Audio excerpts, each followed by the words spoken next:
अरे भाई क्यों डरा रहे हो हमको? हम 15% है, 15% हमें दे दो, 85% तुम ले लो झगड़ा।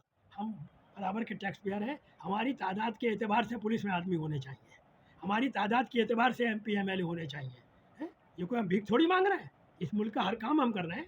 कौन सा काम हम नहीं कर रहे हैं इस मुल्क के अंदर? इस मुल्क की पूरी खिदमत कर रहे हैं, पूरा क्या कहते हैं वो टैक्स अदा करते हैं, तो हमारा हक नहीं है? आप ये बताइए, क्या जैसा मुसलमान पढ़ते नहीं है? क्या मुसलमान चपरासी होने के भी काबिल नहीं है? कितने चपरासी हैं मुसलमान, ये बताएं आप। तो ये एक चालाकी है कि मुसलमानों को आपने दफ्तरों से बिल्कुल गायब कर दिया। पुलिस में मुसलमान नहीं है, दफ्तरों में मुसलमान नहीं है, पार्लियामेंट में मुसलमान नहीं है, MLA में मुसलमान नहीं है। आपने कुछ दो कितने DM है इस वक्त? ये सारे लोग वो जेल में गए जो दूसरी पार्टियों में थे, ये किसी मुस्लिम पार्टी में नहीं थे। मुस्लिम पार्टी पे हाथ लगाने में ज़रा मुश्किल होती है?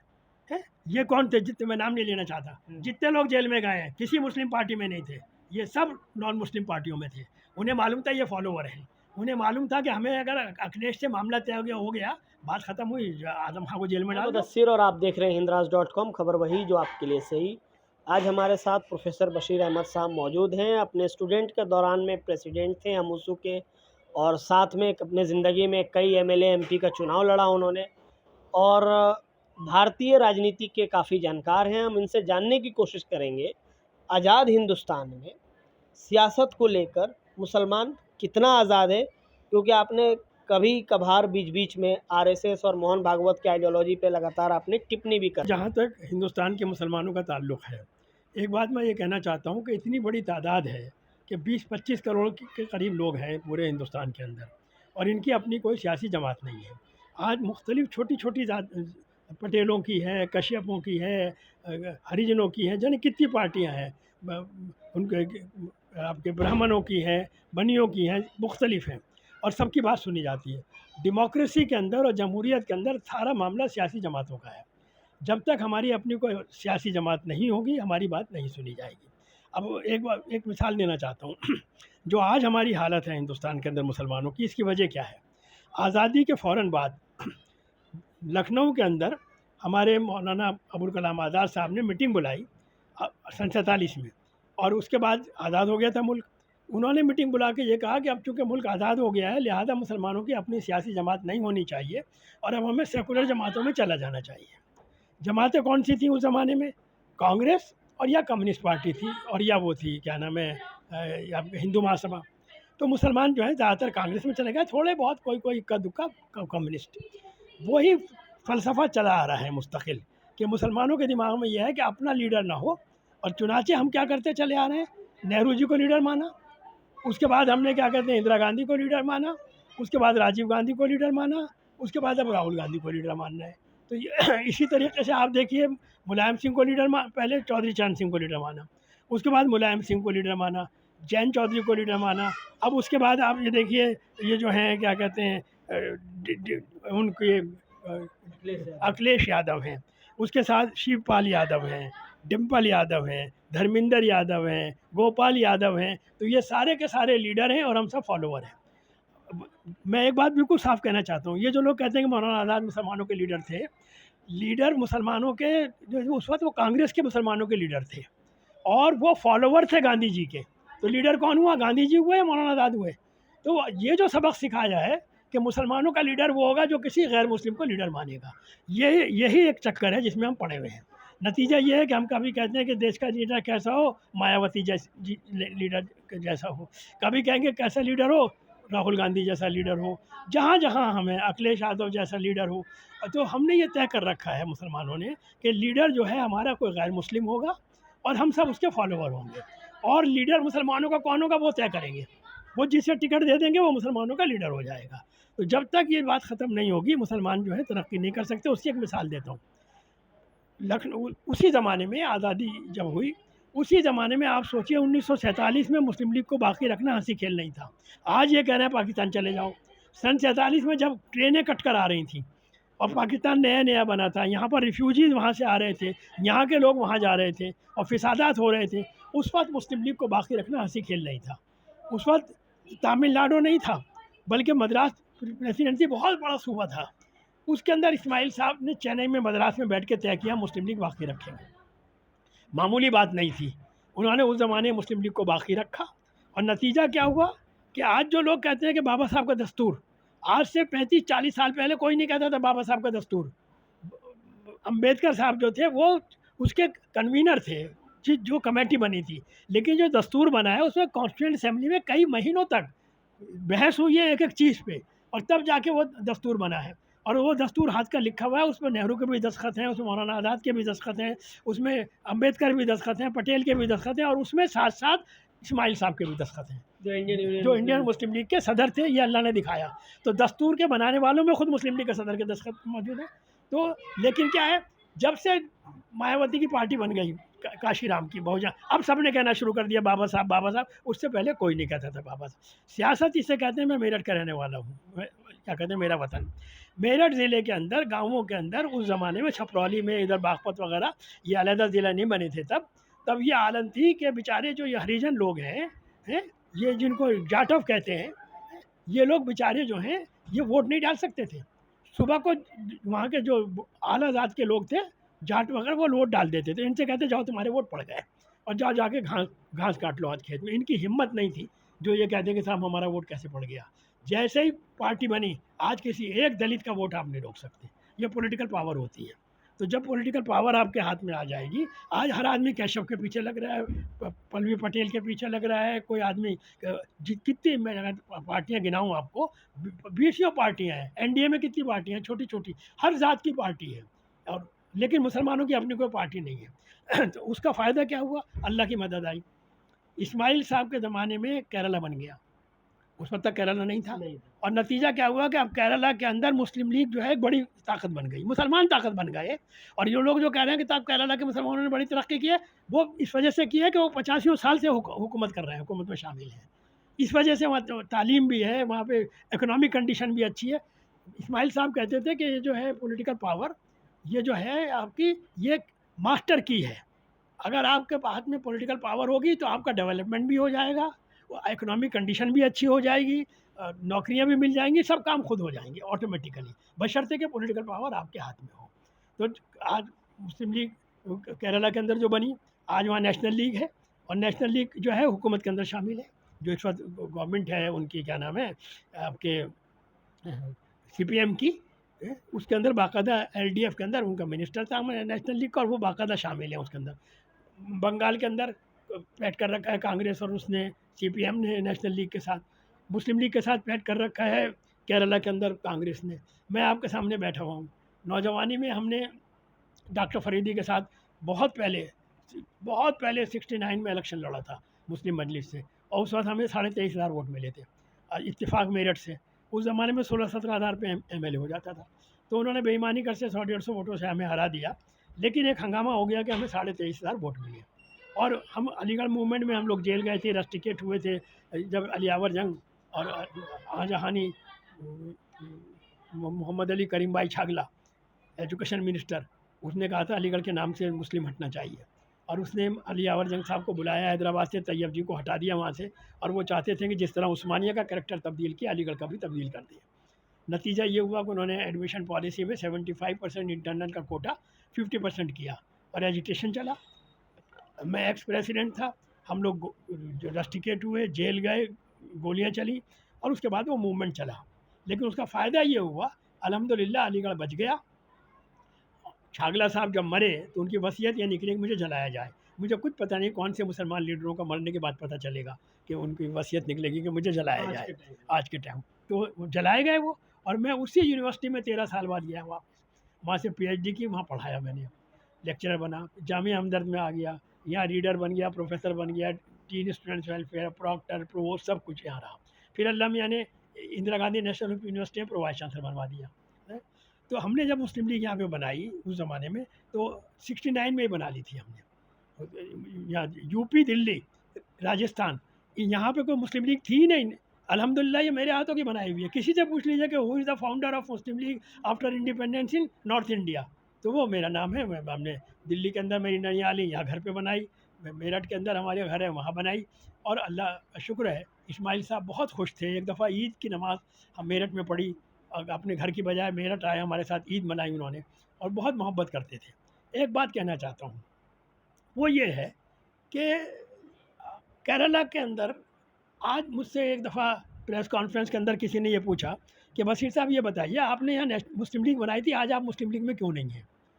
प्रेस वालों से मैंने एक बात पूछी, मैंने कहा आप ये जानते हैं, आप भी पत्रकार हैं, तो आपसे भी पूछ सकता हूँ मैं किसी से। मैंने कहा एक बात बताइए, मुस्लिम लीग को जानते हो? करने लगे हाँ साहब बिल्कुल, केरला के अंदर हैं। और मैंने कहा झंडा? करने लगे हाँ मालूम है, हरा झंडा चांद रहा। मैंने कहा ये बताइए, मुस्लिम लीग का, इंडियन और मुस्लिम लीग का प्रेसिडेंट कौन है ऑल इंडिया? तो वो सर खुजाने लगे। मैंने कहा ये वजह है, जब मुसलमानों को केरला मद्रास के अलावा ये पता ही नहीं कि मुस्लिम लीग का सदर कौन है, आज ये हालत हो गई है, तो कौन पार्टी कैसे चलेगी? लोगों को यही पता नहीं कि इस पार्टी का सदर कौन है। इस्माइल साहब को लोग जानते थे, सुलेमान सेठ को लोग जानते थे, सीएच मोहम्मद कोया को जानते थे, आज कौन साहब हैं उन्हें लोग जानते भी नहीं हैं। अब मैं बता भी दूं अगर आपको कि साहब वो कादिर मोहिद्दीन साहब है, तो लोग पूछेंगे ये कौन साहब है? तो जब ये हाल हो, तो अब बदकिस्मती ये है कि अब वो रीजनल हो गई है। कहने को ऑल इंडिया है, लेकिन वो ये समझते हैं कि अगर कहीं ये यूपी और दिल्ली और राजस्थान जिसमें बिहार वगैरह में फैल गई, तो फिर क़यादत जो है वो इनके हाथ में आ जाएगी। केरला से छूट के अदर जाहिर बात है, देखिए केरला बहुत छोटा सा स्टेट है, बहुत छोटा सा स्टेट है, वहाँ थोड़े से मेंबर पार्लियामेंट के मेंबर हैं, तो वहाँ के एमपीओ से ना हुकूमत बनती है ना बिगड़ती है। इसी तरीके से हैदराबाद है, तेलंगाना बहुत छोटे से स्टेट है, वहाँ पे थोड़े से एमपी हैं, यूपी में 80 हैं। तो हुकूमत बनने बिगड़ने का इन्हिसार जो है वो यूपी बिहार बंगाल इनसे है, महाराष्ट्र से है, वो उर्दू स्पीकिंग एरिया जो हैं, जिन्हें हिंदी स्पीकिंग कहते हैं, तो वहाँ से सारा मसला तय होने वाला है। हैदराबाद से, तेलंगाना से, केरला से मसला हल नहीं होगा। तो मुझे इस बात पे पक्का वो है सबूत कि जब तक उत्तर प्रदेश के अंदर, जब तक बिहार और ये जो सीज़न है दिल्ली वगैरह कैपिटल है ये, जब तक यहाँ पे मुसलमानों की कोई पॉलिटिकल पार्टी मजबूत नहीं होगी और यहाँ की मजबूत लीडरशिप नहीं होगी, उस वक्त तक मुसलमानों के मामला ऑल इंडिया लेवल पे हल नहीं होंगे, रीजनल लेवल पे हल हो सकते हैं। केरला वालों के वहाँ हल हो जाएंगे, हैदराबाद में तेलंगाना वालों के वहाँ हल हो जाएंगे, लेकिन ऑल इंडिया मसला जब हल होगा जब यहाँ लीडरशिप हो। मैंने आज से कई साल पहले आज़म खान से कहा था कि तुम इन्हीं के साथ रहो, इन्हीं की हुकूमत में शामिल रहो, लेकिन अपनी पार्टी बना के रहो। अगर वो ये बात मान लेते तो आज ये हशर नहीं होता। आज सूरत हाल ये है कि कोई भी पार्टी लफ्ज़ मुस्लिम अपने नाम पे लाने को तैयार नहीं है। अभी इन्होंने ये कहा प्राइम मिनिस्टर ने कि साहब वो तो मुस्लिम लीग की मैनिफेस्टो है जिस तरह है, तो आप पूरा मैनिफेस्टो पढ़ लीजिए कांग्रेस का, पूरे कांग्रेस के मैनिफेस्टो में लफ्ज़ मुस्लिम ही नहीं है। आपको you will not find a word Muslim, Muslim लफ्ज़ ही नहीं है। तो ये तो हमारी हालत हो गई है कि मुस्लिम लफ्ज़ ही नहीं है। अब किसी भी पार्टी के अंदर आज अक़लियतों का नाम भी कोई कोई ले लेता है, वरना दलितों की बात करेंगे, आदिवासियों की बात करेंगे, पिछड़ों की बात करेंगे, लेकिन लफ्ज़ मुस्लिम की बात कोई करने को तैयार नहीं है। तो अगर सब यही तय है कि साहब अगर हम मुसलमानों की बात करेंगे तो हिंदू नाराज़ हो जाएंगे, तो 20-25 मुसलमानों को तय करना पड़ेगा कि हमारी पार्टी हो, हम डायरेक्टली खुद हिंदुओं से बात करेंगे। बीजेपी आए या कोई आए, इसने कि हमारा मसला कोई हल नहीं करने वाला, ये तय है किसी की भी हुकूमत आ जाए। ये सही है कि अब ये आरएसएस वाले ख़ास तौर से जो हमारे मोदी साहब हैं, ये हर बात में मुसलमानों का नाम ले रहे हैं और मुझे लगता है बौखला गए हैं ये। तो ये एक बात कहना चाहता हूँ, योगी जी हैं, ये रोज़ाना मुसलमानों की इंसल्ट करते हैं। मैं सिर्फ ये कहता हूँ कि अब थोड़ी सी हुकूमत हाथ में आ गई है तो दिमाग आसमान पे हो गया है। ये वही योगी जी हैं जो पार्लियामेंट में रो रहे थे। लोग बहुत डरते हैं इनसे, हम इसलिए, अरे भाई ये तो वही आदमी जो आंसुओं से रो रहा था पार्लियामेंट के अंदर, जब हुकूमत नहीं थी तो आप रो रहे थे वहाँ पर। और आप पुलिस के डंडे के ज़ोर से आप बड़ी होता खुश हो रहे हैं, आपके हम वो बेचते हैं क्या कहते हैं बुलडोज़र है, बुलडोज़र डिस्ट्रक्शन की है, बना के कुछ दिखाओ, तोड़ रहा हो तुम, बना के दिखाओ क्या बनाया तुमने है। और एक बात और कहता हूँ, यूपी में 4-5 करोड़ मुसलमान हैं, कम से कम हर 5वां आदमी मुसलमान है। जो आदमी 4-5 करोड़ आदमियों के खिलाफ यहाँ के लोग बढ़ेगा, वो देश हित में बात नहीं कर रहा है, वो मुल्क का बर्बाद कर रहा है। तो ये लोग जो कुछ काम कर रहे हैं, लॉन्ग रन इसके बड़े ख़राब नतीजे निकलेंगे। अगर हिंदू मुसलमान यूपी में लड़ेंगे तबाह हो जाएगा उत्तर प्रदेश है। इन्हें समझाना चाहिए, योगी की अकल होनी चाहिए, कर क्या रहे हो तुम, ये है मुसलमानों का मजाक उड़ा रहे हो, ये रिक्शा चलाएंगे, ये क्या कहते हैं बर्तन मांजेंगे, ये जाहिल लोग हैं। अरे भाई तुम्हारा काम क्या है, कुछ दिन में तुम ही नजर आओगे क्या कहते हैं मंदिर में बैठे हुए, ज़रा सी हुकूमत आ गई है। अच्छा, पुलिस से मैं एक बात और कहना चाहता हूँ, ये जो पुलिस फोर्स इस्तेमाल की जा रही है, इसके अंदर जो पुलिस को तनख्वाह मिल रही है, इसमें हमारा भी टैक्स है। क्यों नहीं दिया जाता पुलिस में, क्यों नहीं लिया जाता? मुसलमान न्याय की बात कर रहे हैं कि ये कोई वो मांग रहे हैं तो हम भीख मांग रहे हैं? क्यों नहीं है मुसलमान डिस्ट्रिक्ट मजिस्ट्रेट, क्यों नहीं है मुसलमान सब इंस्पेक्टर्स, क्यों नहीं है मुसलमान एमएलए एमपी? हम पैसे देते हैं, हमारा टैक्स है, सारा काम हम कर रहे हैं इस मुल्क के अंदर, तो यह न्याय हमारे साथ क्यों नहीं होगा?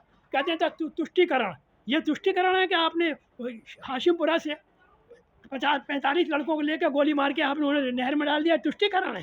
आपने क्या कहते हैं आसाम के अंदर नैली के अंदर एक दिन के अंदर आपने 10,000 बच्चे और वो मार दिए, औरत मरे, ये तुष्टिकरण है। आपने मुरादाबाद के अंदर गोली चला के 500 आदमी मार दिए, तुष्टिकरण है। आज खुद आपकी रिपोर्ट है कि मुसलमान दलितों से बदतर हैं, उसकी रिपोर्ट है क्या सच्चर कमेटी की, वो रिपोर्ट है क्या कहते हैं आपके रंगनाथ मिश्रा कमीशन की। तो ये तुष्टिकरण है, झूठ बोलते हैं आरएसएस के लोग, ये हिंदुओं को खामखा डरा रहे हैं तुष्टिकरण। आप तुष्टिकरण कर रहे हैं हिंदुओं का, आप तुष्टिकरण कर रहे हैं हिंदुओं का। किसी पार्टी ने हमारा तुष्टिकरण नहीं किया, सब हमें इस्तेमाल कर रहे हैं। आज मुसलमान हट जाएं, क्या कहते हैं अखिलेश जी के 2-3 आदमी जीतने मुश्किल हो जाएंगे। आज मुसलमान हट गए हैं तो औकात मालूम हो गई क्या कहते हैं बहुजन समाज पार्टी को। ये इन सबको हमने लीडर बना रखा है, जितने भी लोग हैं ये हमारे बलबूते पे लीडर बने हुए हैं। तो लिहाजा मैं तो इस बात में बिल्कुल साफ़ हूँ कि अगर हमारी जमात होगी अपनी, मैंने एक ज़माने में मुस्लिम लीग में जब इतनी ज़बरदस्त थी, लेकिन वो इत्तेफाक की बात है कि इस्माइल साहब का इंतकाल हो गया। कुछ लोगों ने केरला वालों को डरा दिया कि अगर ये एमपी हो जाएगा तो फिर लीडरशिप यूपी में आ जाएगी। नतीजा ये हुआ मुस्लिम लीग के 6 टुकड़े कर दिए हाईकमांड ने, और वो दिन है और ये आज का दिन है जो मुस्लिम लीग बेचारी ये है सब जगह, लेकिन वो है ऐसी बेचारी कि वो नाम चाह रही के सब बना रखा है, असल काम उनका वहीं है केरला मद्रास के अंदर। तो मेरा कहना ये है कि हमने फिर उस वक्त में नेशनल लीग बनाई थी उसी ज़माने में, इंदिरा गांधी से पैक्ट हुआ था मेरा, मैं बैठा हुआ हूँ आपके सामने है। आप देख लीजिए 77 के अंदर इंडियन नेशनल लीग का पैक्ट इंदिरा गांधी से कांग्रेस से था या नहीं था। अलीगढ़ का टिकट मैंने दिलवाया था ख्वाजा हलीम को, वो टेलीविज़न पर आ गया था कि नेशनल लीग को सीट दे दी गई।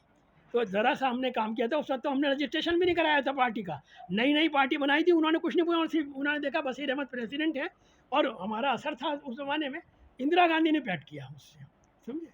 उसके बाद 1980 के अंदर पैक्ट किया जनता पार्टी ने, मुस्लिम नेशनल फ्रंट बन गया था, मैं इलेक्शन लड़ा था वहाँ पे। तो मैं तो इसलिए मानता हूँ कि पैक्ट हो जाएगा, मैं तो आपके सामने बैठा हुआ हूँ। आप देख लीजिए 1980 में मैं जब मुरादाबाद से पार्लियामेंट का इलेक्शन लड़ा, आप देख लीजिए पैक्ट था या नहीं था जनता पार्टी से। 77 में कांग्रेस पार्टी से पैक्ट था या नहीं था। तो अगर हमारी पार्टी बनेगी तो कोई ना कोई पैक्ट कर लेगा, बशर्ते कि हमारे लोग जो है। और एक काम और कहना चाहता हूँ, वो ये कि हमारा तकरीर का जो स्टाइल हो वो चिढ़ाने वाला ना हो। अल्लाह ताला ने, मैं तो पॉलिटिकल इंग्लिश में एमए कर रहा था, इंडियन ह्यूमैनिटीज सब्जेक्ट आया, उससे एमए किया और उसके बाद फिर वो बीटीएच एमटीएच करके पीएचडी कर ली थियोलॉजी में। अल्लाह को इधर लाना था। तो मैंने एक तालिब इल्म, इस्लाम का तालिब इल्म होने की हैसियत से कह सकता हूँ, कुरान मजीद में आता है कि जब हज़रत मूसा को भेजा गया बात करने के लिए उससे फ़िरौन से, तो अल्लाह मियाँ ने ये कहा हज़रत मूसा से कि नरमी से बात करना। तो हमारा जो लहजा होना चाहिए वो चैलेंजिंग नहीं होना चाहिए, उससे बजाय फ़ायदे के नुकसान होता है। मुसलमान खुश तो हो जाते हैं चीखने चिल्लाने से, मेरी जूती की नोक पर है और तुम्हारे बाप का नहीं है। वो इन बातों से क्या होता है कि वो हिंदुओं को डराते हैं, देखिए साहब ये लोग क्या कह रहे हैं आपको। तो उससे बजाय फ़ायदे के नुकसान होता है। ये वहाँ तो फ़ायदा हो सकता है कि जहाँ पर आपकी मुस्लिम मिसाल के तौर पे जो क्या कहते हैं अकबरुद्दीन वैसी साहब ने जो तकरीर की थी, उसका फ़ायदा हैदराबाद में तो हो सकता है, लेकिन पूरे मुल्क के अंदर उसका फ़ायदा जो है वो फिर बीजेपी को होता है। मैं ये नहीं मानता कि ओवैसी साहब बीजेपी से मिले हुए हैं, बिल्कुल नहीं मानता मैं, लेकिन ज़रा सा लहजा जो है, जिस तरह वो पार्लियामेंट में बोलते हैं सही से, तो लेकिन वो जो हैदराबादियों का अंदाज़ है तकरीर करने का, मुझे तजर्बा है उसका। हमारे उस ज़माने में सुलेमान सिकंदर आते थे, तो पता क्या कहते थे, हमने इस मुल्क को बिरयानी दी, शेरवानी दी, अगर हमारे शरीयत को छेड़ा जाएगा तो हम सतों का कुतुब मीनार बना देंगे। तो ये हैदराबादियों का अंदाज़ है तकरीर करने का और वो चलता है। लेकिन यहाँ पे थोड़ा सा हमें अपना लहजा जो है वो जारहाना नहीं होना चाहिए, बात अपनी माकूल कहे, लेकिन ऐसी बात कहे कि जो कहते हैं जिससे चैलेंजिंग अंदाज नहीं होना चाहिए। और दूसरी बात जो मैं ख़ास तौर से कहना चाहता हूँ वो ये कि आज इलेक्शन क्या होगा मुझे पता नहीं। ये बदकिस्मती से दो जगह बहुत ख़तरनाक काम हो रहा है। आपको मालूम है कश्मीर के बाद सबसे ज़्यादा परसेंटेज मुसलमानों की कहाँ है? आसाम। ये जो शर्मा बोल रहे हैं ना मुसलमानों के ख़िलाफ़, ये कांग्रेस का था है। अब ये दौड़ लगी हुई है कि जो मुसलमानों को ज़्यादा गाली बकेगा वो हिंदुओं का लीडर हो जाएगा। ये इन्हें मालूम हो गया है कि जो हम ज़्यादा गाली बकेंगे, तो ये शर्मा कांग्रेस छोड़कर आया है। तो आपको मालूम है 35% मुसलमान हैं आसाम में। जो आदमी 35% आबादी के ख़िलाफ़ लोगों को भड़का रहा है वो इस देश का बेड़ा गर्क कर रहा है। आज तो खुश हो रहा हो, इसके नतीजे बड़े ख़राब निकलेंगे। आप कर क्या रहे हैं? आप 1/3 आबादी के ख़िलाफ़ आप सब कुछ बातें कर रहे हैं। अभी तो खुश हो रहा हो क्योंकि तुम्हारी हुकूमत आती रहती है जाती रहती है, लेकिन जो तुम हिंदू मुसलमानों में झगड़े करा रहे हो ना और नफ़रत करा रहे हो, इसके बड़े ख़राब नतीजे निकलेंगे। और इसी तरीके से यूपी के अंदर 4-5 करोड़ मुसलमान हैं। ये योगी जी जो कर रहे हैं, तो मैं तो कहता हूँ कि शर्मा जो कुछ बोल रहा है और योगी जो कुछ बोल रहे हैं, ये खुद इस मुल्क के ख़िलाफ़ काम कर रहे हैं। कोई भी आदमी मानेगा कि यार आप हर 5वां आदमी मुसलमान है यूपी के अंदर, हैं? आप उनको देशद्रोही कह रहे हैं। और अब मोदी जी को लग रहा है कि मेरी हुकूमत खिसक रही है, अब वो रोज़ मुसलमानों के ख़िलाफ़ बोलना शुरू कर दिया उन्होंने। ये तुम्हारे क्या कहते हैं, मुजरा कर रहे हैं लोग, और ये तुम्हारी टोटियाँ खोल के ले जाएंगे, ये मंगलसूत्र छीन के ले जाएंगे, मुसलमानों को तुम्हारी दौलत दे देंगे। तो एक बड़ा मामला ये हो गया कि आप लोगों ने सोच लिया कि हम जितने मुसलमानों को गाली बकेंगे इतने हिंदू खुश होंगे। अगर यही बात है तो फिर मुसलमानों को तय करना पड़ेगा कि हम अपनी जमात बनाएंगे, हैं? हम लड़ेंगे तो नहीं, लेकिन जो कहते हैं कि साहब रिजर्वेशन मुसलमानों का नहीं हो सकता कॉन्स्टिट्यूशन के तहत, कॉन्स्टिट्यूशन अमेंड हो सकता है। और अगर 20-25 करोड़ आदमियों की पॉलिटिकल पार्टी बन जाए, किसी की हुकूमत को इग्नोर नहीं कर सकती, कोई नहीं कर सकती। और अभी लग रहा है ये मुसलमान कौम, एक बात कहना चाहता हूँ, मैं खाली क्लेम नहीं कर रहा, मुसलमान डरने वाली कौम नहीं है, ये गलत समझ रहे हैं। ये अभी खामोश बैठे हुए हैं, डरना नहीं चाहते, लेकिन ये डरने वाले नहीं हैं। आप देख लीजिए क्या कहते हैं, 6 महीने 7 महीने से लड़ रहे हैं गाज़ा के अंदर, है? और पूरा अमेरिका साथ है। नतीजा क्या है, ना हथियार डालने को तैयार है, ना रोज़ शहीद हो रहा है, लेकिन नारा तो वो क्या कहते हैं, हस्बुनल्लाहु व निअमल वकील। तो मुसलमान डरने वाली कौम नहीं है। आप देख लीजिए क्या कहते हैं, अफ़गानिस्तान में क्या हुआ, है? पूरी दुनिया मिली है। तो मुसलमान, हिंदुस्तान के मुसलमान भी मुसलमान हैं, मुसलमान डरने वाले नहीं हैं। अभी हम ये चाहते हैं कि अच्छा है, झगड़ा किस्सा ना हो तो अच्छा है, और अगर फिसाद होगा, अल्लाह ना करे, हम नहीं चाहते फिसाद हो, तो भाई साहब ये तय है कि अगर क्या कहते हैं 100 मुसलमान मरेंगे, तो ये भी तय है कि इस मुल्क के अंदर भी 30-40 हिंदू भी मरेंगे। अगर मुसलमानों की 100 दुकानें जलेंगी तो हिंदुओं की भी जलेंगी, तो ये फ़ायदा कुछ नहीं होगा, इस मुल्क की बर्बादी हो जाएगी। और अगर झगड़ा किस्सा होगा तो सारी इकनॉमी बर्बाद होगी, सारी तरक्की ख़त्म हो जाएगी। तो लिहाजा मैं तो ये समझता हूँ कि जो योगी जी तकरीरें कर रहे हैं, जो शर्मा जी तकरीरें कर रहे हैं, जो तकरीर अब मोदी जी ने करनी शुरू कर दी, ये देश के, ये मुल्क के इंटरेस्ट में नहीं है। जो भी आदमी लोगों को लड़ाने की कोशिश करेगा इतनी बड़ी तादाद के, वो मुल्क के लिए नुकसानदेह है, फ़ायदेमंद बिल्कुल नहीं। सवाल ये है कि 75 सालों में जब ये सारे मसले का हल अगर मुस्लिम लीडरशिप यानी मुस्लिम पार्टी ऐसी बन जाए, ऐसी पार्टी बन जाए कि जिसकी सदारत मुस्लिम करे, जैसे एक टाइम पे इंदिरा गांधी से लेके जवाहरलाल नेहरू से लेके आज राहुल गांधी तक कर रहे हैं, ऐसी कोई पार्टी हो जिसकी सदारत मुसलमान कर रहा हो और वो पार्टी में सबको बराबर का दर्जा मिले, तो ये तो गलती मुसलमान इंटेलेक्चुअल्स की है कि इन्होंने 75 साल में सिवाय एमएलए एमपी बनने के कुछ सोचा नहीं। लेकिन अभी बीते दिनों में कुछ देखा गया है, हैदराबाद से एक आवाज़ उठ रही है और धीरे धीरे औरंगाबाद और किशनगंज होते हुए कुछ जगहों पे अपने काउंसलर और मेयर वगैरह जिता पा रहे हैं, कुछ विधायक जिता लिया, सांसद जिता रहे हैं। क्या लगता है, ये आवाज़ और मजबूत होगी या फिर कुछ और सोचना चाहिए? देखिए, मेरा अपना अंदाज़ा क्या है कि इस वक्त मामला ये है, जैसे मैं बता रहा हूँ कि नौजवानी में जब हम मुस्लिम लीग बनाई थी, लोग बहुत तेज़ी से आए थे मुस्लिम लीग में, और एक एमएलए जीत गया था हमारा, और क्या कहते हैं 34 सीटें हार गई थी कांग्रेस हमारी वजह से। फिर हमसे पैक्ट किया लोगों ने, जब फ़खरुद्दीन अली अहमद साहब ने बुला के मुझसे बात की, इंदिरा गांधी ने मुझसे बात की, पैक्ट हुआ हमारा, चौधरी चरण सिंह से बात हुई। तो ये सब कुछ क्या है कि हमारे साथ जो हुआ उस वक्त कोई बोलता नहीं था, तो हम बोलते थे। आज मामला ये है कि बिल्कुल खामोशी है, उसमें लगता है कि एक आदमी बोल रहा है। मैं हरगिज़ ये नहीं मानता कि ओवैसी साहब मिले हुए हैं कांग्रेस से, बिल्कुल नहीं, वो दिल से बोलते हैं, बीजेपी से वो दिल से बोलते हैं। लेकिन क्या है कि गोदी मीडिया जो है वो उनको बहुत ज़्यादा पब्लिसिटी दे रहा है, मतलब वो स्पीच के कुछ हिस्से को काट वाकई के बार-बार टीवी पे दिखाते हैं, तो उससे मुसलमानों को इम्प्रेशन होता है कि एक ही आदमी बोल रहा है। और अच्छा, मुस्लिम लीग के साथ वही दिक्कत है, मुस्लिम लीग के 4 एमपी हैं, लोगों को पता ही नहीं है।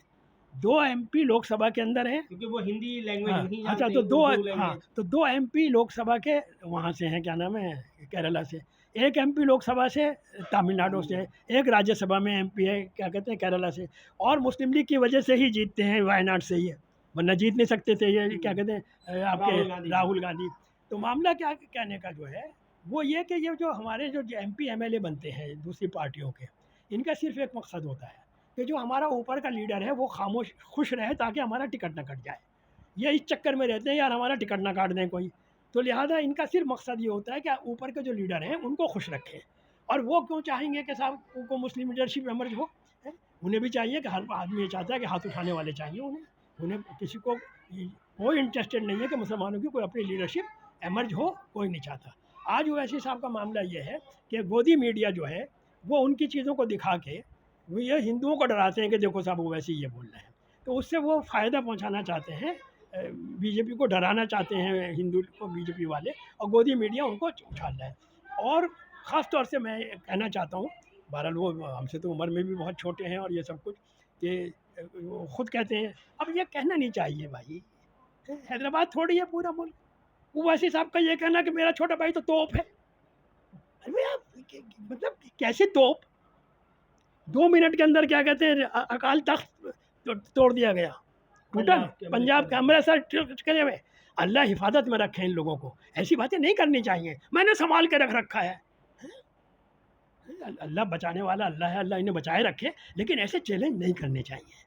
ये जो है चीज़ें अच्छा नहीं मालूम होता। ये तकरीरें तुम हमारी जूती के नोक पर हो, तुम्हारे बाप का तो नहीं है, ये तरीका जज्बाती तकरीर से इस हर तरह समुदाय के नेताओं को बचना चाहिए और चैलेंजिंग मूड में बात नहीं करनी चाहिए।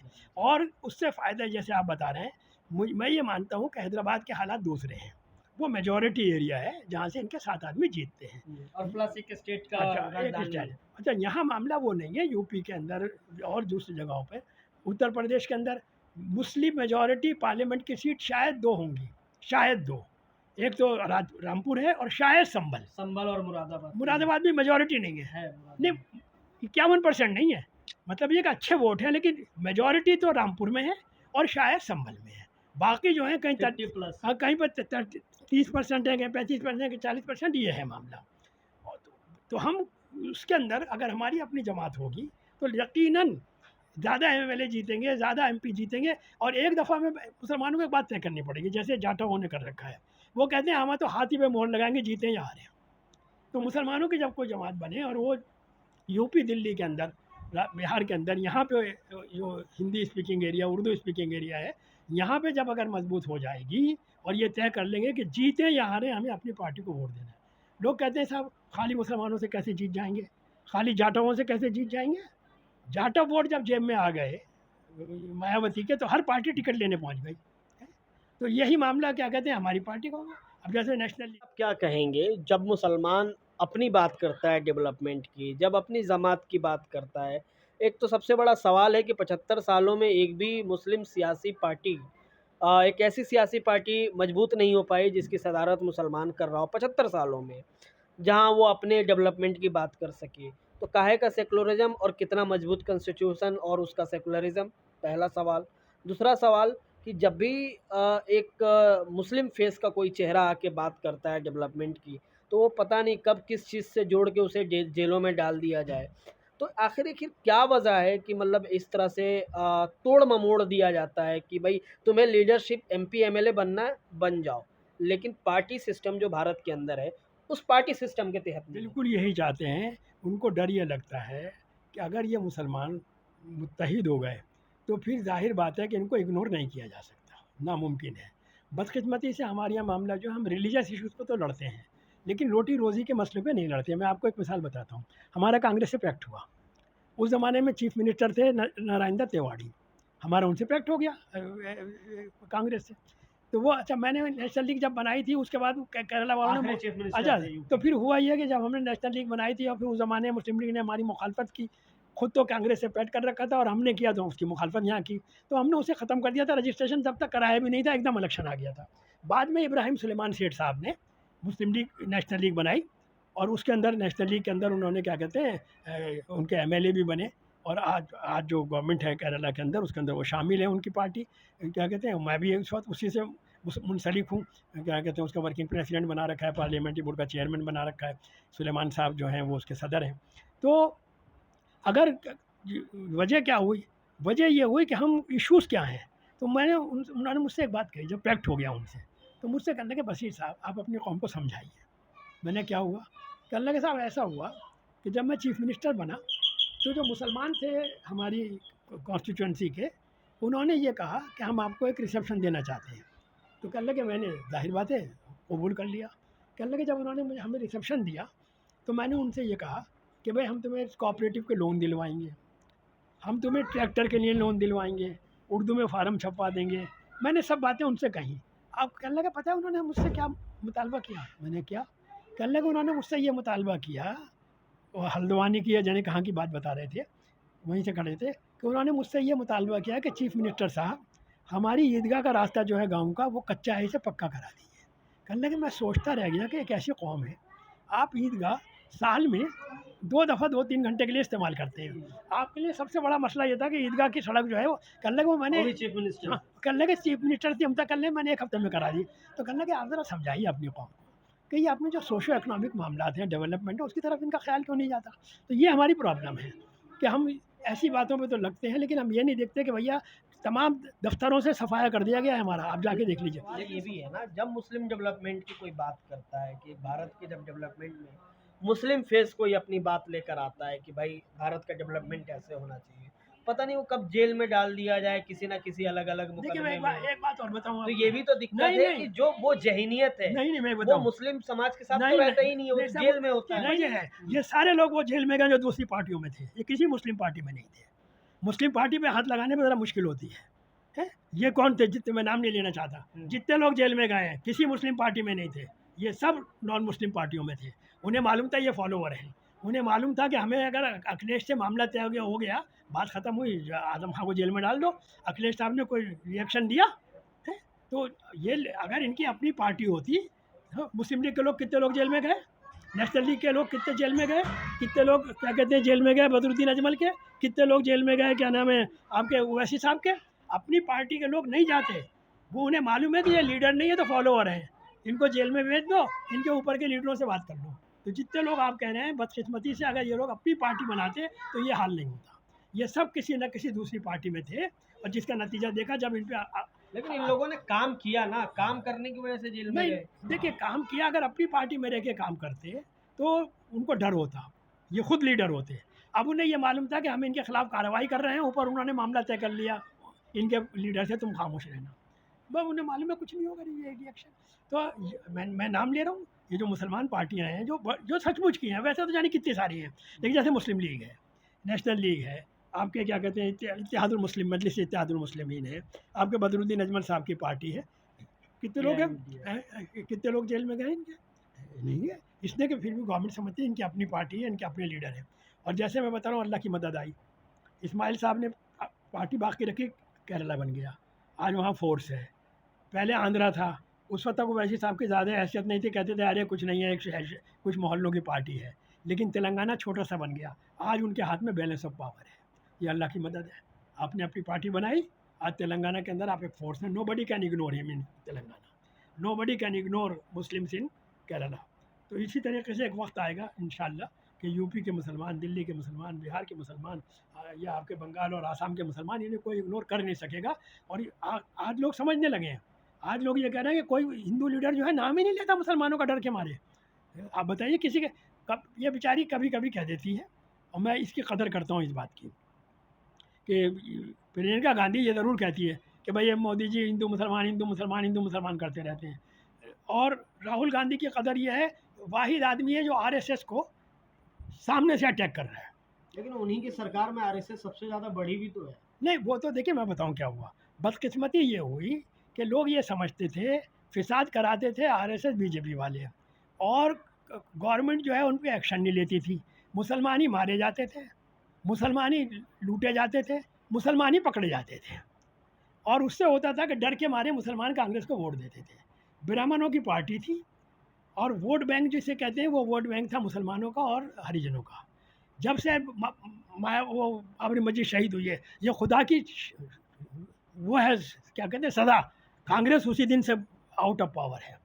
जब तक कांग्रेस मुसलमानों की बात को संजीदगी से नहीं करेगी, पावर मिल ही नहीं सकता। लेकिन सवाल ये है कि आप एक तरफ अपनी पार्टी की बात कर रहे हैं, दूसरी तरफ आप कांग्रेस की बात कर रहे नहीं, हैं। कांग्रेस की मैं ये बात ये कर रहा हूँ, हमारी पार्टी किसी भी मुसलमानों की घुमा पार्टी फिरा के मुसलमान कहीं ना कहीं। नहीं, तो बताऊँ क्या चीज़ है, मुसलमानों की अपनी पार्टी हो भी जाएगी तो हम पावर शेयर कर सकते हैं। ये नहीं होगा कि जैसे मैं नाम नहीं लूँगा, ओवैसी साहब ने इलेक्शन से पहले कह दिया ये चीफ मिनिस्टर होगा, ये दो डिप्टी चीफ मिनिस्टर होंगे।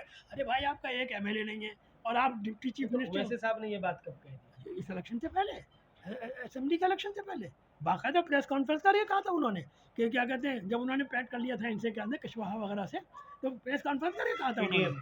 हाँ, तो उन्होंने उस वक्त पीडीएम ने कुछ और नाम था उस वक्त, पीडीएम असेंबली की बात कर रहा हूँ, पिछली असेंबली की। अच्छा। पिछली असेंबली की, तो उन्होंने कहा था कि हमारा एक चीफ मिनिस्टर होगा, 2 डिप्टी चीफ मिनिस्टर होंगे और ये होगा। ऐसे ही अब मैं नाम भी लूँगा, एक पार्टी हमारे उनकी है यूपी की, वो कहते हैं मुजव्वदा चीफ मिनिस्टर मैं हूँ, तो मैं ये मानता हूँ कि हमारी पार्टी अगर कोई होगी मुसलमानों की, तो वो ये कहना कि हमारी अपनी हुकूमत होगी, वो डेमोक्रेसी में मुमकिन नहीं है। लेकिन यह है कि हम पावर शेयर कर सकते हैं। जो हम जब एमपी एमएलए बन करके कर रहे हैं वो ऐसे कर सकते हैं पार्टी बेस पे करेंगे, और फिर यह है कि हम उनसे खुद बात करेंगे। ये जो हमें डराया जा रहा है कि ये कर देंगे, वो कर देंगे, यानी वो डर की एक राजनीति है वो खत्म हो जाएगी, और उसके बाद भी लोग मजबूर होंगे। हम्म, जैसे मैंने बताया, हम्म, आप बताऊं, जब हमारा जनता पार्टी से पैक्ट हुआ था मुरादाबाद से, आरएसएस के लोगों ने मेरा इलेक्शन लड़ाया था। और मैं सही बता रहा हूँ, मुझसे कहा उन्होंने, ये बशीर साहब क्या वक्त आ गया है कि मुस्लिम लीग का इलेक्शन आरएसएस लड़ा रही है। मैंने कहा भाई, उस ज़माने हम नेशनल लीग हो गई थी। मैंने कहा भाई, मुस्लिम लीग ने नेशनल लीग करने का छोड़ो, सब एक है, हमें पता है तुम्हारी बनाई हुई है। तो जब पैक्ट हो जाता है, मेरे मुकाबले पे एक हिंदू को खड़ा कर दिया था मुरादाबाद में आरएसएस वालों ने। वाजपेयी के पास आए, उन्होंने कहा चुपचाप रहो, मुस्लिम नेशनल फ्रंट से हमारा पैक्ट है। उसके अंदर ओवैसी साहब की अब्बा जान जो थे वो भी शामिल थे, और मुस्लिम मजलिस के जुल्फ़िकारुल्लाह साहब मिनिस्टर थे, वो शामिल थे, और हमारी नेशनल लीग शामिल थी। उन्होंने कहा चुपचाप इलेक्शन विड्रॉ करो। विड्रॉ किया, इलेक्शन लड़ाया। वो और बात है कि मुस्लिम लीग ने हमारी मुखालफत की। अब अजीब बात थी, कांग्रेस से पैक्ट आपका यहाँ है केरला में, हम कर रहे हैं तो मुखालफत कर रहे हैं, और फिर जब हमने जनता पार्टी से किया तब भी मुखालफत की आपने। मतलब हम पैक्ट करें तो हम मुजरिम, आप पैक्ट करें तो आप सही हैं। तो असल बात क्या है कि आरएसएस हो या कोई भी हो, दुनिया जो है ताकत की जुबान समझती है। डेमोक्रेसी के अंदर वोट काउंट करते हैं। अगर उन्हें मालूम हो जाए कि आपके पीछे वोटों की ताकत है, तो सब आपसे बात करेंगे। मायावती ने लालच के चक्कर में पूरा मूवमेंट बर्बाद कर दिया। आपको बताऊं, हमारा दिल्ली में पैक्ट हुआ था बहुजन समाज पार्टी से, हमारे स्टेट से तकरीर की थी आन के काशीराम से। मेरी खुद काशीराम से बात हुई, और उस ज़माने में ये साथ गए थे मेरे, क्या नाम है, आरिफ मोहम्मद खां। काशीराम से मेरी बात हुई, तो काशीराम कर लेंगे मुसलमान मेरा साथ नहीं देते। मैंने कहा साहब, मुसलमान कैसे साथ दें, आप तो बीजेपी से हुकूमत बनाते हैं मिलकर। तो वो करने लगे, देखो भाई बात एक है, मैं अपनी कौम से ये कहता था कि झाड़ू देने वाले को राजा बनाऊंगा। लोग हंसते थे। तो मैं तो कांग्रेस से और मुलायम सिंह से पैक्ट करना चाहता था, लेकिन मेरी शर्त एक थी कि मायावती मुख्यमंत्री बनेगी। ये लोग माने नहीं, तो बीजेपी मान गई। तो मेरी शर्त एक थी कि पैक्ट जब होगा, जब मुख्यमंत्री मायावती। तो कर लगे, वो मान गए, मायावती मुख्यमंत्री बन गई। अब मैंने ये दिखा दिया कि राजा, झाड़ू देने वाला राजा बन गया। अब यूपी के हरिजन मेरे साथ हैं, और जाके बाकायदा हामिद खिदर खड़े हुए थे बल्ली महाराज से एमएलए के लिए, मेरे साथ जाके फार्म भरवाया था काशीराम ने। तो मैं होपफुल यूँ हूँ कि वो तो बदकिस्मती से, अगर मुस्लिम लीग वाले इस्माइल साहब के बाद, और जो आज पॉलिसी है बदकिस्मती से रीजनल पॉलिसी जो बना रहे हैं, अगर वो नहीं होती तो एक ज़माने में इतनी बड़ी चीज़ बन गई थी कि मैं आपके सामने बैठा हुआ हूँ कि पैक्ट किया था काशीराम ने, पैक्ट किया था जनता पार्टी ने, पैक्ट किया था इंदिरा गांधी ने। तो मैं तो आज भी मानता हूँ कि अगर मुसलमान यूपी के और हमारे क्या कहते हैं दिल्ली के, बिहार के, ये जो जगह है, ये अगर मुत्तहिद होकर पार्टी बना ले, तो इंशाअल्लाह ताला मुसलमान जो है वो डरने वाली कौम नहीं है, ये तय है। डरा के कोई इनको, ये जो डर डर खौफ अब निकल गया मुसलमानों का। अब लोगों को ये अच्छी तरह मालूम है कि अब ये लोग हमारे डर के मारे हमारा नाम भी नहीं ले रहा है। और इन पार्टियों को मालूम होना चाहिए, ये मुसलमानों की बात अगर नहीं करेंगे तो अगली दफ़ा साफ हो जाएगी कांग्रेस। बग़ैर मुसलमानों के कांग्रेस चल नहीं सकती, बग़ैर मुसलमानों के अखिलेश चल नहीं सकते, बग़ैर मुसलमानों के ये आज क्या है, शिवसेना सुधरी नहीं सुधरी, आज सुधरे नहीं सुधरे, वो क्या कहते हैं आपके एनसीपी वाले सुधरे नहीं सुधरे। तो मुसलमान इस मुल्क के अंदर एक ताकत है, हम अपनी ताकत पहचान नहीं रहे हैं। तो अगर हम, लड़ने की ज़रूरत नहीं है, पीसफुल कॉन्स्टिट्यूशनल मीन्स, जिसे कहते हैं ना संवैधानिक शांतिपूर्ण, बिल्कुल पुरअमन जमहूरी तरीके से अपने वोटों की ताकत को मुत्तहिद कर लें। सब पार्टियाँ हमसे बात करेंगी, लिख के देता हूँ मैं, करके तो देखें, और इंशाल्लाह अब करेंगे। इसलिए कि अब ये लोग इलेक्शन का रिजल्ट कुछ भी हो, लोग समझ गए कि हमारा नाम तो कोई लेने वाला ही नहीं है। है ना, अखिलेश के लफ्ज़ मुस्लिम आता है ना, क्या राहुल के नाम से लफ्ज़ मुस्लिम आता है, पूरे पढ़ लीजिए मैनिफेस्टो, लफ्ज़ मुसलमान से लोग डरे हुए हैं कि यार लफ्ज़ मुस्लिम आएगा तो हिंदू खिलाफ हो जाएंगे। तो अगर यही बात तय करने की है, तो फिर मुसलमानों को पॉलिटिकली ऑर्गेनाइज होना पड़ेगा। और जब अगर ये पीसफुल कॉन्स्टिट्यूशनल, मैं बात बताता हूँ, मुसलमान पीसफुल कॉन्स्टिट्यूशनल मूवमेंट मुल्क में शुरू कर दे, हुकूमत बैक फुट पे आ जाएगी। वो मामूली बात है कि 25 करोड़ मुसलमान को आपने बिल्कुल ऐसा समझ लिया जैसे गाजर मूली है, इनकी कोई अहमियत ही नहीं है, क्योंकि इनका कोई लीडर नहीं है। इनकी कोई पार्टी नहीं है। जिस दिन क्या कहते हैं हिंदुस्तान के मुसलमान पीसफुल कॉन्स्टिट्यूशनल अगर अपनी ऑर्गेनाइज बना दी, इनके एजिटेशन पीसफुल एजिटेशन के सामने गवर्नमेंट ऑफ इंडिया जो कोई सी भी गवर्नमेंट हो बात करने को मजबूर होगी। 35% आसाम में रह रहे हैं, तो मजाक है। यूपी के अंदर 4-5 करोड़ है, को मजाक हो रहा है ये। क्या आपने इनको बिल्कुल ही समझ रखा है कि आप ये जानते हैं इनसे बात करने की ज़रूरत ही नहीं है। आज मुसलमान मोहल्लों की सड़कें टूटी पड़ी हैं। आज मुसलमान मोहल्लों के अंदर आप जाके देखिए, रोज़ पुलिस वाले आते हैं, रिश्वत लेते हैं और झगड़े करते हैं। क्यों? इसलिए कि जो एमएलए है हमारा मुसलमान है, उसे ये जो है कि उसे मालूम है कि भाई अगली दफ़ा मुझे टिकट मिलेगा नहीं मिलेगा, तो मुझे अपने बॉस को खुश रखना है, उनको और पैसे देने हैं उनको, और मुसलमान तो वोट दे ही देंगे। इन्होंने ये समझ रखा है मुसलमान डर के मारे हमें वोट दे देगा। अब हमें ये तय करना है कि हम डरेंगे बिल्कुल नहीं। डर की राजनीति किसी की हुकूमत आए हमें कोई मतलब नहीं है। हम अपने आप को इंशाल्लाह पॉलिटिकली ऑर्गेनाइज करेंगे पीसफुल कॉन्स्टिट्यूशनल मीन से। और ये कहना कि साहब मज़हब के नाम पर रिजर्वेशन नहीं हो सकता, मोदी जी कह रहे हैं मैं ज़िंदा जब तक रहूँगा, और तो आप ज़िंदा कितने दिन रहेंगे ऊपर वालों को मालूम है। कह रहे हैं ना जब तक मैं ज़िंदा हूँ मुसलमानों को ये नहीं करने दूंगा। अरे मोदी जी शर्म नहीं आती तुमको? मुसलमान मुसलमान है वहाँ पे तो जाके आप बड़ी मुसलमानों की बातें करते हो सऊदी अरब में जाके, वहाँ तो मस्जिदों में जाते हो तुम हैं, और यहाँ आन के हर बात ये कहते हो कि मुसलमान ये कर देंगे, मुसलमान वो कर देंगे हैं? आप शर्म नहीं आती कि आपका आदमी यहाँ बैठा हुआ ये कह रहा है कि साहब हथियार इकट्ठे करो, मारो इन मुसलमानों को हैं? ये कह रहे हैं तो तुम्हारी औरतों को उठा के ले जाएंगे। कर क्या रहे हैं आप? हिंदुओं को डरा रहे हैं आप मुसलमानों से, और इस मुल्क का नुकसान पहुँचा रहे हैं। तो मैं तो बहुत होपफुल हूँ, और मुझे उम्मीद है कि इस इलेक्शन के बाद किसी की भी हुकूमत आए, मुसलमान जो है इंशाल्लाह ताला अपने आप को पॉलिटिकली ऑर्गेनाइज करेंगे। और लंबी लड़ाई है ना, मुसलमान यहाँ से देखिए, ना तो इनको मारा जा सकता है, न इनको निकाला जा सकता है। हाँ, कुछ मुसलमान ऐसे ज़रूर होंगे जो नमाज भी पढ़ेंगे और क्या मूर्ति पूजा भी करेंगे, है? वो हम नहीं इंशाल्लाह नहीं करेंगे। वो वही लोग चाहते हैं वो, है? और ऐसे लोग दुनिया में हमेशा रहते हैं। फ़िरौन के ज़माने में क़ारून था, बनी इसराइल में से था, तो आज के ज़माने में भी क़ारून है कि जो पावर वर्शिप करते हैं उनको तो सिर्फ ये है कि कुछ दिखाने की बात है, मूर्ति पूजा करनी हो तो कर लेंगे, और फिर अपने आप के नाम के साथ मुसलमान भी लगाएंगे। एक बात बताइए, जो आदमी मूर्ति की पूजा कर रहा है मुसलमान कैसे रह जाएगा भाई?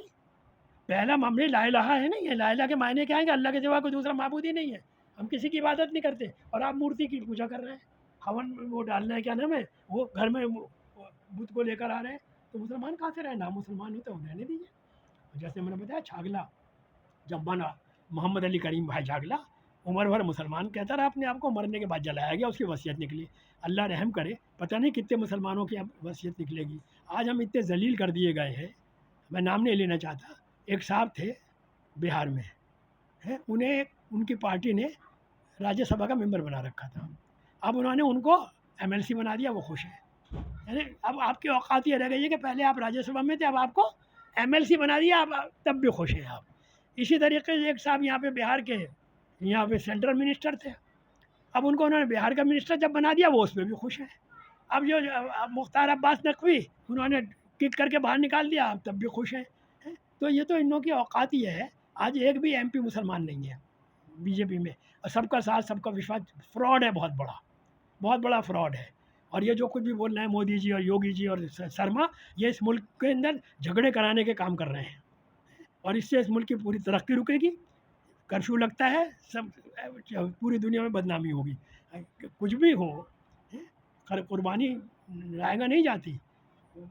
गाज़ा में मारे जा रहे हैं, लेकिन नतीजा क्या हो रहा है? पूरे अमेरिका के अंदर मुजाहरे हो रहा है। और मैं एक बात और कहता हूँ, हिंदुस्तान के मुसलमान डरपोक, हमारे मौलवी थानेदार आन के क्या सिपाही कह देता है मस्जिद के अंदर दुआ नहीं मांगेंगे आप, उसकी क्या मस्जिद डर के मारे दुआ नहीं मांग रहे। बहुत सी जगह मैंने देखा डर के मारे मस्जिद, इतने तो डरे बैठे हैं हम। अमेरिका के अंदर मुजाहरे हो रहे हैं, ईसाई कर रहे हैं, मुसलमान कर रहे हैं, यूनिवर्सिटियों के लड़के कर रहे हैं मुजाहरे। यानी कितने ईसाई मुल्कों ने ताल्लुकात तोड़ दिए इसराइल से, यूरोप के कई मुल्कों ने, यूरोपियन यूनियन ने तस्लीम कर लिया, तो कुर्बानी लाएगा नहीं जाती।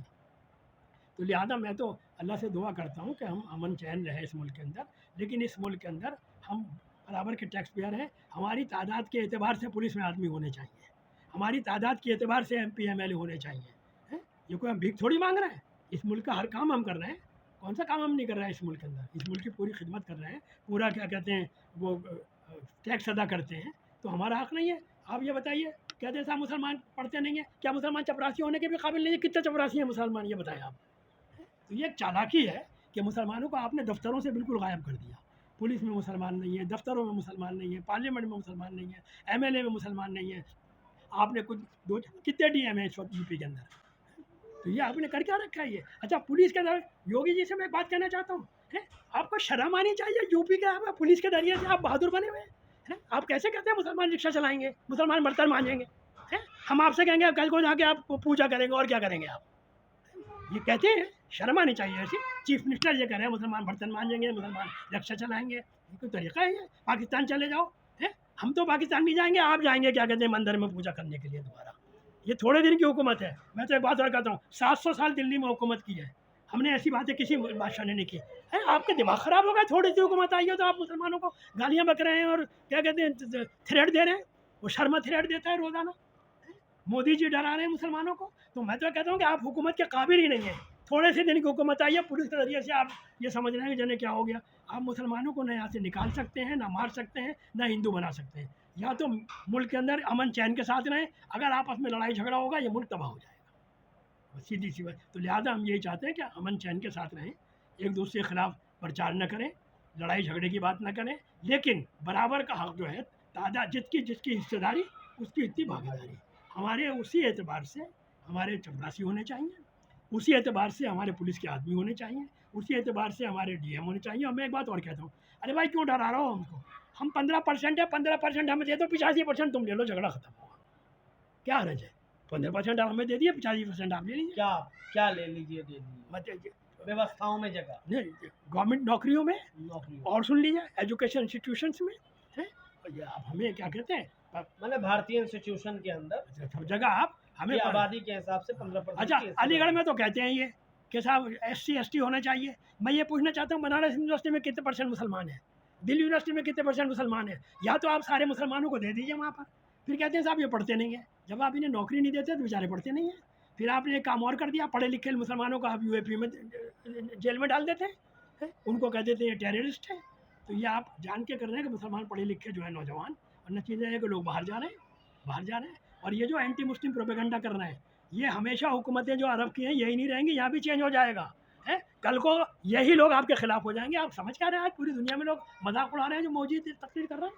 BBC कह रहा है, आपको न्यूयॉर्क टाइम्स लिख रहा है, आप गार्जियन लिख रहा है, लंदन में तमाम दुनिया के अखबारों में मोदी जी की तकरीरें छप रही हैं कि देखिए साहब मुसलमानों के बारे में क्या क्या कह रहे हैं। आज नहीं कल है कुछ दिन आएंगे कि ये इस्लामी मुल्कों के अंदर ये जो आप मुसलमानों को बुरा भला करें, इनका बाइकआउट करें, है अगर बाइकआउट कर दिया उन्होंने तो जो पैसे आते हैं आपके दुबई से, अबू धाबी से, अगर मुसलमान जो आपके गैर मुस्लिम जाके वहाँ पैसा कमा रहे हैं, अगर वो उन्होंने बाइकआउट कर दिया तब क्या होगा, है कितनी बड़ा सबसे ज़्यादा फॉरेन एक्सचेंज जो आता है वो मुस्लिम कंट्रीज से आता है जो नौकरी कर रहे हैं, और ये कह रहे हैं मुसलमानों को बाइकआउट करें। तो ये मैं तो सिर्फ कहता हूँ कि थोड़ी सी हुकूमत आ गई है अभी 5 साल में और दिमाग ख़राब हो गया इनके, है? और यहाँ तो भैया बुरा मानने की बात नहीं है, 750 साल हुकूमत की है हमने दिल्ली के अंदर, हम जानते हैं हुकूमत कैसे की जाती है। हमने कभी इस तरीके से धौंस नहीं दी, कभी इस तरह की बदतमीजी की बातें नहीं की। और जिस मस्जिद को कहा जाता है कि तोड़ी है, वहाँ पे क्या है नाम है, बनारस के अंदर, वहाँ पे एक हिंदू रानी का बलात्कार किया गया था और हिंदू राजा ने तोड़वाई थी उसे, खामखा नहीं तोड़ा गया था ये। अब हर मस्जिद को कहते हैं खुदाई कराओ। तो मैं एक बात और कहता हूँ, वो सारे मंदिर जो बुद्धों के क्या कहते बोध गया तो तोड़ के बनाए गए, क्या कल को आप उनको देंगे क्या?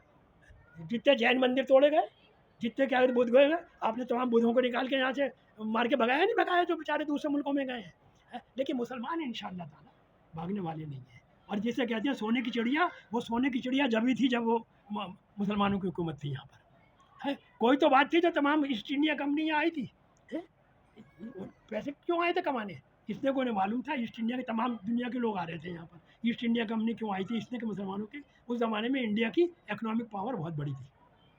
तो लिहाजा मैं ये कहता हूँ कि इन्हें मुसलमानों से साथ करें तो तालीम हासिल करें, एजुकेशन से फ़ायदा होता है। एजुकेशन होगा तो आप समझेंगे कि भलाई बुराई क्या है। तो एक तो मुसलमान एजुकेशन हासिल करें, दीनी तालीम के साथ साथ मुसलमान मॉडर्न एजुकेशन जो है ये भी हासिल करें, और नौकरी मिले या ना मिले तालीम हासिल करें। एक बात और कहना चाहता हूँ, छोटे गाँवों की बात नहीं कर रहा मैं, बड़े कस्बात में और बड़े शहरों में मुसलमान लड़कियां हायर एजुकेशन में ज़्यादा हैं, लड़के कम हैं। मैं जामिया में रहता हूँ या जामिया करके देख लीजिए, होता क्या है, मुसलमान लड़का, उन्हें मालूम है नौकरी नहीं मिलेगी, अब बाप की दुकान है, बाप की फैक्ट्री है, तो वो बेटे से कहता है उन्होंने 10वीं पास कर ली, उन्होंने कहता है भाई तुझे यही काम करना है, क्यों टाइम वेस्ट कर रहा है, चल भाई दुकान पे बैठ, चल भाई फैक्ट्री पे बैठ, अपने पैसे कमा। अब वो पैसे तो कमा लेता है, अब वो लड़का क्या काम करता है, 1 लाख रुपए का तो खरीदता है मोबाइल, और एक महंगी खरीदता है मोटरसाइकिल, और पैसा जेब में होता है, और वो तफरी शुरू कर देते हैं। लड़कियां क्या होती हैं, अभी हमारे यहाँ इतना रिवाज नहीं है, और लड़के का बिरादरी रिवाज है, उनका भाई रिश्ता नहीं आया, उनका चलो यार इंटर करा दो। अब अच्छा रिश्ता नहीं आया, पढ़े लिखे लड़के नहीं हैं, मुसलमानों में ज़्यादा हायर जो है, क्योंकि चलो बीए करा दो, एमए करा दो। आप देख लीजिए हायर एजुकेशन के अंदर, अलीगढ़ के अंदर देख लीजिए, हायर एजुकेशन में टीचर आपको जो मिलेंगे हायर एजुकेशन और से ज़्यादा है। अब उससे नुकसान क्या हो रहा है, ये लड़का जो 10वीं पास है या 12वीं पास है, ये होगा लखपति करोड़पति, लेकिन एक एमए पास लड़की उससे शादी नहीं करेगी, वो कहेगी यार ये 11वीं जमात का जाहिल लड़का है, इससे मेरे मसला नहीं है, उससे फिर वो गैर मुस्लिमों से शादी कर लेंगे। तो मेरा कहना यह है कि अगर आप ये चाहते हैं कि गैर मुस्लिमों से शादियाँ ना करें आपकी लड़कियाँ, तो खुदा के वास्ते अपने लड़कों को हायर एजुकेशन दें। और एक बात और हो रही है, मैं यहाँ देखता हूँ लड़कों के लिबास सही है, लड़कियों के लिबास देख लीजिए क्या है। तो कम से कम जब मुसलमान लड़कियाँ हैं, अरे भाई हिजाब ना हो तो सर पे ढका, टोपी टोपी लड़के कहते हैं अलीगढ़ के लड़कों को, लेकिन वो लड़कियाँ नंगे सर होती हैं, उनसे कोई कुछ नहीं कहता, गले में भी नहीं है, कुरान में आता है कह कि देंगे तो मीडिया वालों के लिए मसाला मिल अच्छा जाएगा। सुनिए, और वो गिरेबान ढकने के लिए कुरान में आता है, गिरेबान ढको। लड़कियां बहुत सी ऐसी हैं जो उनके गले में भी दुपट्टा नहीं है, सर पे नहीं है। तो ये हमें सोचना पड़ेगा कि हम नौकरी मिले या ना मिले, टेक्नोलॉजी का दौर है, आप तो आईटी के आदमी हैं, अगर आदमी आज के दौर के अंदर खेती भी करेगा और पढ़ा लिखा होगा तो अच्छी खेती करेगा, अगर आज के दौर में हलवाई की दुकान भी करेगा तो मॉडर्न तरीके से करेगा, पैकिंग वैकिंग और क्या कहते हैं आईटी का इस्तेमाल करके। तो लिहाजा चाहे आप नौकरी करें या ना करें, लेकिन तालीम हासिल करें, और यही नारा होना चाहिए कि जिसकी जितनी संख्या भारी उसकी उतनी भागीदारी, और भागीदारी एक चीज़ में नहीं, नीचे से लेकर ऊपर तक। कितने चीफ मिनिस्टर हुए हमारे, हमें क्या फ़ायदा हुआ उससे, हमें क्या फ़ायदा हुआ उससे, फिर प्राइम मिनिस्टर रहे, वो प्रेसिडेंट बने, हमें क्या फ़ायदा हुआ। तो ज़रूरत इस बात की है कि अगर थानेदार होता है तो कम से कम ज़्यादती नहीं होती है, अगर डीएम होता है तो ज़्यादती नहीं होती। एक मुसलमानों में ये है कि जब भी कोचिंग करेंगे आईएएस, वो आईएएस 3-4% से ज़्यादा आते नहीं है। भाई थानेदारी में क्यों नहीं बैठते हैं, कांस्टेबल्स में क्यों नहीं बैठते, बैंक के अंदर क्यों नहीं बैठते, जाने कितनी नौकरियाँ हैं रेलवे में पता। तो मुसलमानों को खाली आईएएस आईपीएस नहीं, बल्कि हर फील्ड के अंदर जाना चाहिए, और जाने के बाद नौकरी के लिए भी जाना चाहिए और तिजारत के लिए भी तालीम हासिल करनी चाहिए, और हमें अपना हक मांगने के लिए किसी से भीख नहीं मांग रहे हैं। रंगनाथ जो थे वो तो रिटायर्ड चीफ जस्टिस हैं सुप्रीम कोर्ट के, उन्होंने कहा है कि मुसलमानों को रिजर्वेशन होना चाहिए है? ये कहना है कि साहब वो नहीं हो सकता, तो अगर आप ये कहते हैं मज़हब की बुनियाद पर नहीं हो सकता, तो कास्ट की बुनियाद पर कैसे हो रहा है।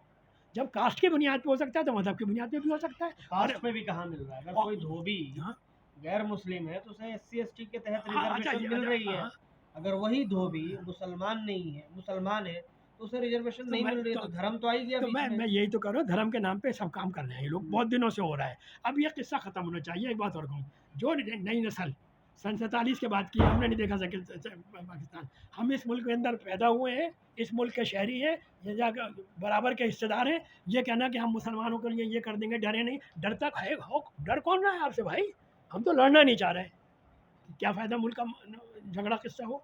तो लिहाजा डर बिल्कुल नहीं रहे, और मैं साफ कहता हूँ नहीं सलूशन की नहीं, बात। और नहीं, योगी जी को अपनी ज़बान पे काबू रखना चाहिए। ये मुसलमानों को रिक्शा चलाने वाले और पंक्चर जोड़ने वाले और क्या कहते हैं वो अब्दुल कलाम मुसलमान था नहीं था हैं?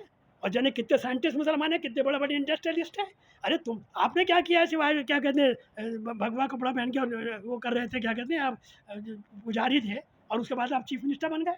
या तो आप रो रहे थे पार्लियामेंट के अंदर और आप पुलिस के दम बुलडोज़र चला देंगे। Shame to you, bulldozer destruction की अलामत है, और जो नाजायज़ बुलडोज़र चलाया आप लोगों ने लोगों के ऊपर, लोग पुलिस कस्टडी में आदमी मारा जा रहा है और आप कह रहे हैं लॉ एंड ऑर्डर ठीक है। रोज़ाना लोग मर रहे हैं लखनऊ के अंदर, आप कहते हैं लॉ एंड ऑर्डर ठीक है।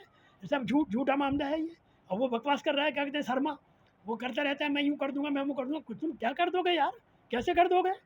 जो आसाम के अंदर 35% मुसलमान है, शर्मा के उल्टे हो जाए निकाल नहीं सकते किसी को, ये नहीं निकाल सकते, नामुमकिन है ये। और वो सिर्फ वो इसलिए बन रहे हैं ये लोग। अरे अच्छा मोदी ने भी वो ज़बान इस्तेमाल करनी शुरू कर दी, अब हर तकरीर में सभी कर रहे हैं कहीं ना कहीं धर्म की बात, और इस धर्म की राजनीति खत्म होनी चाहिए। जी। तो मैं ये चाहता हूँ कि जो आपसे कह रहा हूँ कि अभी इलेक्शन का रिजल्ट नहीं आया, मुझे उम्मीद है कि इंशाल्लाह इनकी हुकूमत नहीं बनेगी। वो इसलिए कि ये नफ़रत फैला रहे हैं। अच्छा उन लोगों ने भी हमारे लिए कोई बढ़िया काम नहीं किया, लेकिन ये झूठा प्रोपेगेंडा कर रहे हैं। तुष्टिकरण, हमारा कोई तुष्टिकरण नहीं हुआ, हमारे साथ मुस्तकिल नाइंसाफ़ी हुई है। लेकिन हम ये चाहते हैं हुकूमत किसी की भी बने, तब भी हमें अपनी पॉलिटिकल ऑर्गेनाइजेशन मजबूत करनी चाहिए, ख़ास तौर से Urdu speaking, Hindi speaking areas के अंदर, यूपी, दिल्ली, बिहार वगैरह के अंदर। और मुझे इंशाल्लाह वो काम होगा। पढ़े लिखे लोगों को आगे आना चाहिए, और मुझे उम्मीद है कि जिस दिन ये काम होगा तो इस मुल्क के लिए भी भलाई होगी और मुसलमानों के लिए भलाई। हमारे साथ डॉक्टर बशीर साहब, जो कि अपनी बात रख रहे थे कि भारत के 75 साल में लोकतंत्र के अंदर भारत के मुसलमान राजनीतिक तौर पे कितने आज़ाद हैं। तो आप इनको सुन रहे थे। आपको आपकी क्या राय है, आप कमेंट में ज़रूर बताएं। आप देख रहे थे हिंदराज.com, खबर वही जो आपके लिए सही।